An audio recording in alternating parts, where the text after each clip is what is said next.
Hey guys, it's Sam. I am just answering another question. First of all, Happy New Year. Hopefully, you guys have a great night tonight. As you can see, I am not ready for that. I have been busy this morning. So I just wanted to jump right in. I got an email from Jenny, and Jenny had some really great questions. So thank you for that, Jenny. And I'm going to go over them because I feel like they were really, really good questions for a lot of people that could benefit from. So, Jenny's first question is, how do you calculate what you're spending on housing a month and what ratio should it be? So, to answer that question, you should only spend about 25 to 27% of your actual income on your utilities, on your housing, your bills, anything that is going towards your quality of life at home. You can calculate it simply by taking what your monthly salary is after taxes. You don't want to do it before taxes, okay? Because you want to know exactly what you're getting.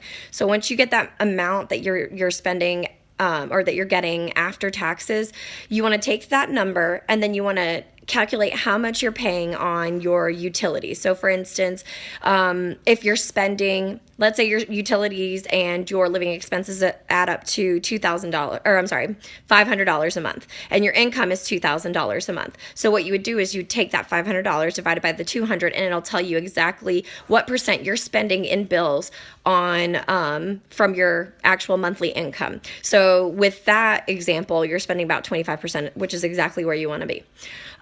The other thing is that I'm just making sure I'm reading everything.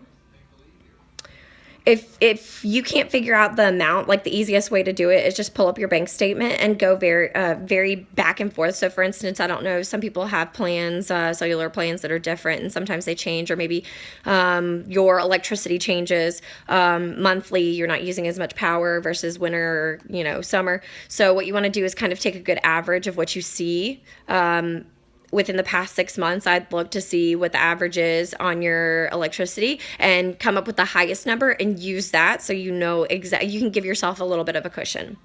The next question was, how can I pay down debt faster? Paying debt down faster is it really starts with interest rates, right? So what you want to make sure of is that if you do have a lot of debt, you want to see what your interest rates are. There's so many liabilities out there. You've got liabilities, and liabilities are what your debt is when it comes to loans, lines, and credit cards, okay? But there's so many different options of liabilities: home equity lines, lines of credit, credit cards, that can all charge you a high interest rate. If you've got a lot of these open, you want to look at the one that you've got the lowest rate on, okay? Because creditors see that if you've got a lot of credit sitting out there in different areas or in different credit cards or loans or lines, that you're desperate for credit, especially if you're not paying it off and you're only making a minimum payment. It doesn't look good to creditors. Creditors make it looks as if you need credit to survive. So the one thing that you want to try and do is consolidate that debt.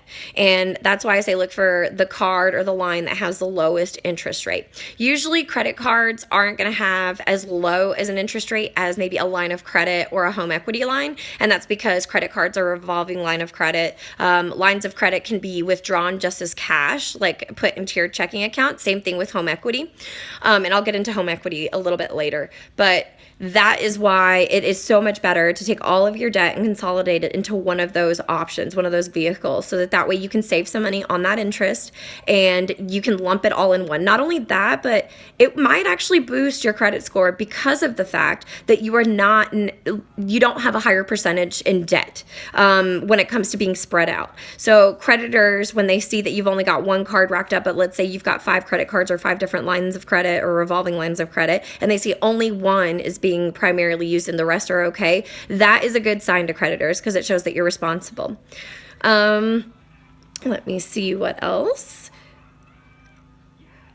So I know that sometimes you may think like it's crazy to consolidate everything because you may have one large sum, but when you think about consolidation and you have that one large sum, it's actually saving you money. So if you can afford to do it, I recommend doing it, because at the end of the day, it will save you a lot of money. If you're paying 10%, 15% 12%, 18% on, several different cards. There are a lot of card options out there that what they'll allow you to do is they will allow you to consolidate when you apply for the credit card, and it'll be 0% balance transfers. So you can request this balance transfer. You can tell the banker while you're applying for the credit card, or however you do it, whether you do it online, whatever the case is, that yes, you want to do a balance transfer. You want to transfer those funds onto the card. That will also give you a higher rate of actually being approved for the card or for the loan, because consolidation is a good thing. You're trying to save money, and you're also trying to make sure that everything is only under one place, one roof. Like I said earlier, these companies really want your business, and that is a good way for them to know that, hey, you're going to be stuck, you're going to be with them for a while because you are moving that debt over. What I don't recommend is using or transferring the balances over to this new card and then letting it sit there throughout the year when you've got the 0% interest and you don't pay it off. Okay. Because if you do that, you're going to end up paying that interest at the end of the year anyway. So some balance transfers can be 0% or they're at a lower rate. If it's at a 0%, I recommend you pay it all off. If it's at a lower rate, I recommend you still transfer it over, but try and pay it off as soon as possible. Never make, minimum payments, like I said earlier. The other thing would be that your credit cards and the creditors, if they see that you've got a limit and you're over 50% of what that limit is. So for instance, if I've got a credit card and my limit is $1,000 and I'm at $800 on the credit card, that doesn't look good either to the creditors. That's if you have one credit card, okay? If you have several, it's not bad that one is that way, but you don't want to have all of them like that. That can actually lower your credit. It looks like, again, you need credit to survive. And we all know that that's not a good way to live, so try and make sure that you manage that. That's the best tip I can give about that. The next question was, how much could we save, or how much should you save each month? And this question, of course, is always based on your income. So depending on how much you make, it is usually good to save about 10 to 15% a month in savings just from your paycheck. Now, if that's too much because you have a lot of bills and you have, let's say, children or other expenses that you must pay and you really don't have that much left over, that's fine. Then what I want you to do is I want you to look at your bank account. I want you to look at what you can cut off. Do you get coffee? Do you get breakfast in the morning? Anything like that. Rather than actually going and purchasing that, take that little bit of money, even if it's $5. It doesn't matter. That $5 will add up. So any amount that you can just transfer into your savings account is something that it's better than nothing. I'll tell you that. And you're going to begin to see it grow. And once you see that growth, it's going to make you feel a lot better. You're going to see the light at the end of the tunnel. And again, I'll go into that a little bit later. I found that if for savings, for me, it's a lot easier if I have a goal that I'm working towards. So for instance, my vacation, that's the goal that I work towards every July, and I save from July to July. I don't ever stop saving. And so because I have that goal in place, it's a lot easier for me to kind of decipher where I'm going to spend my money and what I'm going to do with it. And plus, with that money getting out of my checking account and going into my savings account only for my vacation, it allows me to live as if I'm not having that money anyway. It's an automatic draft that I set up, and it's a lot more helpful. And then if I have extra money in that account, then it stays in there for the next year. So by the next year, I'm going to have a lot more money than what I expected. And that way I'm still saving more, because if you ever have an emergency, guess what? Whatever you have extra in that account, you can actually use towards the emergency. So it's not a bad thing. So now, if you are putting a child through college, I know that paying off credit card debt can be difficult because you've got children going to college and it costs a lot. So there are a lot of vehicles out there online that you can actually get a scholarship for. I know a lot of people don't think that there really are, but if you Google so many things, like for instance, when I was in college, there was literally a scholarship for people who were Jewish. So I could have gotten a scholarship simply because I was Jewish, and There's verifications, of course, to make sure that you're actually being honest. But there are plenty of scholarships like that. We also have different types of grants where you never have to pay them back, okay? These grants are literally based upon whatever your state or whatever the grant that you find out there, whatever the terms are. So, for instance, the grant here in the state of Georgia is the Pell Grant. If you have the Pell Grant, it's because you did well in school, but you may also not financially have the funds to pay for all of college. So what they do is they give you a certain amount every quarter for free from the state, and it is taken out of the Georgia Lottery, and they actually pay that Pell Grant to you. The other thing is speaking of the Georgia Lottery, it's different states have different scholarships. So for instance, the state of Georgia has the Hope Scholarship. The Hope Scholarship is mandated through the Georgia Lottery. That's where a lot of the money that the lottery makes, it actually goes to giving scholarships to kids. For us, it was at the time when I was in high school, you had to have a 3.5 GPA in order to get the Hope Scholarship. And so as long as you maintained that 3.5 GPA, they would actually pay. Hope actually paid my schooling, the majority. I have 2 degrees, and it paid for the whole first part of my college along with the Pell Grant. And then the second, when I went and got my bachelor's, it actually ended up paying for a little bit of that as well. I only ran out my last semester, and that's when I really had to utilize my loans. But I did get loans because while I was in college, I wanted to focus on I wanted to focus on learning and studying. And so I did use my student loans to pay for my housing and food and things like that. But I saved a lot of it too because I knew I'd have to pay it back. So with student loans, what people don't understand is once you get them, after you're done with school, you've got 6 months to pay them back. And if you don't have a job by then, guess what? They don't care. They're going to come after you. They want their money. So it's best that if you don't have to use your student loan money in full, don't use it in full. I am serious, because you don't know how much you're going to make when you get out of college. I know the American dream is that you're going to step into the job or the career that you really wanted, but that's not real life at times. Hopefully it does happen for you. But if it doesn't, just be mindful of that. So the next question is, what financial advice would I give to become financially wiser? I honestly am so big on cutting corners when it comes to money, right? So when I go grocery shopping, I don't buy name brand stuff. I don't need to buy name brand stuff. They have usually that place will have their own. So for instance, Publix, they've got Publix made such and such, or Kroger such and such. It's all the same. It's just cheaper because it doesn't have the name on it, the brand name on it. So the reason why I say this is because I can go to, let's say, Publix, and I can buy a Smucker's jar of jelly, and it costs me $3.50. But if I look to my left, there's a Publix jar of jelly, and it's $2 or $2.50. It is definitely worth every dollar spent. Is definitely worth doing. So make sure that if you look at things like that to cut corners, that works a lot. The other thing is like, for instance, a lot of people like coffee in the morning, or it could even work for alcohol. Coffee at Starbucks, the average cup you're going to buy is about $7, okay? Depending on if you get a latte or a grande or a tall. Those are the ones that I use. If it's anything bigger than that, it's probably going to cost you a little bit more. But $7 is insane to pay every single day for a cup of coffee that you could have made. If you go to the grocery store and you buy a bag of coffee, let's say we're talking about good coffee here, okay? The most you'll pay is $12 for a good bag of coffee, unless you're looking at some ritzy, nice coffee, okay? But anything like in a Publix, Kroger, Walmart, whatever, you're going to pay about $12 for a really good bag of coffee. That bag of coffee is going to make you at least 2 weeks worth of coffee. Okay, so you just spent, let's say, $12 on something that you would have paid $7 for a month. Or $7 for per day for coffee. So if you look at it though, if let's say you buy $7 worth of coffee every single day for 365 days a year, okay? You're saving $2,555 a month. Sorry, I'm not very awake right now. Which is insane.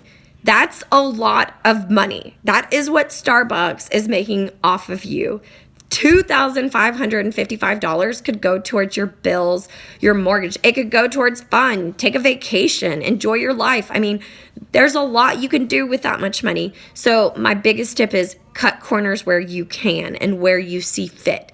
Now, if it comes to important things such as medicine and things like that, at times it's best to just go with the name brand, but you make that decision. But when it's things like bread, stuff that you know isn't going to taste different, it's just the name brand that you're paying for, change that. You don't need the name brand. The other tips that I live by, like I said in my previous video, was that to manage your credit. Please manage your credit properly. Just make sure, watch my other video. I'll tell you a lot about it in there, because credit cards can be a really big downfall, and all they really want to do is make money off of you, and you shouldn't allow them to do that. So just watch my previous video. It'll tell you exactly what I mean. Again, the biggest thing I can tell you is that you really shouldn't hold, this is important. You really shouldn't hold a revolving balance on your credit cards. But I will say this, if you pay your credit cards off every single month in full, you're not helping yourself. Creditors see that. Yes, you're paying off. It's great, but it's not helping you with your growth in credit, because creditors feel like you really just don't need the credit. It's not a way for them to see if you're actually reliable or stable enough to pay your credit card debt. So I recommend that if you're building your credit, not if you've got a great credit score, if you're not worried about your credit score, don't worry about this, continue to pay off your credit card in full. But if you are building your credit, leave a tiny revolving amount. Again, by tiny, I mean maybe 10%, not even, let's say 5% of what your revolving balance is on your credit card, and pay that off monthly. This will help to boost your credit score, as crazy as that sounds, because creditors are now seeing, oh, okay, this person is able to make payments on time monthly and take care of the bill that they've got. So it's building your reputation with a credit card. And again, this is really for people that are just beginning credit, not so much people that have that great credit score or, are financially stable in that aspect. It's for people that want to build or repair or begin. So that's a great option. Again, a tiny amount. Don't ever go more than 50% of your credit card spending limit. I cannot harp on that. Okay, as far as equity lines can be your friend. Equity lines, though, are only for homeowners. I've got another question that someone else asked me, so I'll be posting a video about that later. But know that equity lines, you do have to own a property in order to have an equity line. So that's a different type of credit, and there's a lot of different benefits that go with that type of credit. But for now, the questions that I know Jenny asked me, I wanted to make sure that I answered those. I know that, Jenny, thank you for your response. I know that you were asking also about 401ks. Yes, a 401k is an amazing thing for you to have. You need to have it. You want to retire. Let's be real. By the time we retire, we're not going to have Social Security, and that's how you have to think. It's just the reality of the matter. So you do want to have a 401k. If your 401k definitely matches what you put in up to a percentage, do it. Do it to the highest percentage that they actually match you. For instance, the company I work for, they match up to 6%. So I will put in a minimum of 6%, because that's free money that the company is giving you because you work there. So if you have a 401k, get one. If you don't have a 401k, because let's say your job doesn't offer one, you need to open what we call an IRA. It's an individual retirement account, and you can do that at a bank. You open an IRA, you can put money in there monthly, and what they do is they hold on to it for you. It's your own creation of a 401k. Okay, a lot of business owners use IRAs to save for their retirement. You do need to start planning for that. The earlier you begin doing that, the better off that you are. Not gonna lie. It's probably safer that you start it sooner than later. If you save, 6% of your paycheck in your 401k, it can go a long way. I mean, in 4 years, I ended up, when I first started in banking as a teller, I ended up contributing the 6%. And I believe that by the second year, the third year, there was maybe $4,000, $5,000 in there, because they also match on top of that. So that's a really good way to save. And on top of that, that is money that is not taxed on. So your paycheck, before it gets taxed, the money goes into your 401k, and then it's taxed and you get the difference. So that is a great way to go. And again, if you don't have that, and look into an IRA. Most banks have them. You can do it online. You can go into a bank, but they have them. And I really recommend that you start that. You definitely don't want to work the whole, the rest of your life. You want to be able to travel or do whatever it is that you want by the time you get to the age that you feel like you don't want to work anymore. So just remember that. I know you also said that you refinanced your mortgage. Great job that you went from 3.99 to 4.87, but it kept 25 years. That's amazing. Good job in refinancing. So when it comes to refinancing a home, there's a couple things that you want to consider, right? So right now the interest rates are going up. Prime rate went up from 3.25 to 3.5 a couple weeks ago. Prime is the minimum rate that you can get on anything. That is the federal standard rate, okay? Next year, Nancy Yellen may come on and say that she is going to raise the interest rate. She's the one that actually comes out with the decision and says that. So we're going to hear something here soon about interest rates.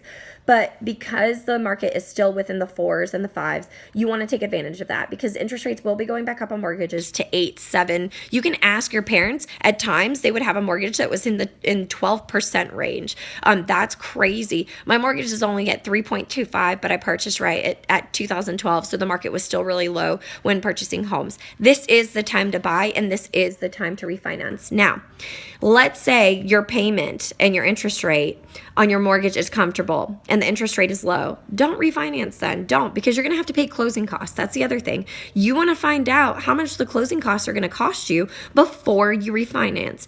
Because if the closing costs cost more than what you could actually save on the home, why would you do that? There's no point. So I get refinance offers all the time, but I'm sitting at 3.5% on my mortgage, and it's a 30-year mortgage, which 3.5 is actually quite good for 30 years. Normally you get a low rate like that on a 15-year fix instead of a 30-year fix, but 3.25 is great, and my payment is at $608. There's no need for me to refinance. So although it sounds great, really, I don't need to. And if you do refinance, you're losing equity. So, and I'll explain that. It depends on the situation, but you could lose equity. You could gain more. It just depends. Again, I'll talk about that in a different video. But I wanted to say congratulations to you, Jenny, because I know that it takes a lot to actually do that. And I know that you're a single mom, and it costs so much money for you to live, especially to take care of your 2 kids. And I can only praise you for that. I respect all single women out there that are working and making it work, and single men, single fathers, that are out there making it work. So kudos to you. Keep it up. If you have any more questions, Jenny, please feel free to reach out. I can also say this. If your children are young and they're not ready to go to college yet, start a 529 plan. 529 plan is an investment plan for your child's savings. It's a college savings account that is invested. I can go into investments in a different video because I know that you were asking me about investments. Investments can get tricky, and I'm not licensed to talk about investments, but I can tell you the theory of. So I don't want to give any information and tell you what to invest in or how to invest because I don't hold those licenses, and it's not legal for me to give you advice. So we can talk about some different things, but I just wanted to make sure that I answered those questions for you. They were great. Thank you so much for reaching out, and kudos again to everything that you're doing. Feel free to email me if you need anything else, and I hope you have a wonderful new year. And hopefully all of you who are watching enjoy. I hope this helped, and you too have a wonderful, happy, and healthy new year. No drunk driving. Have a good one.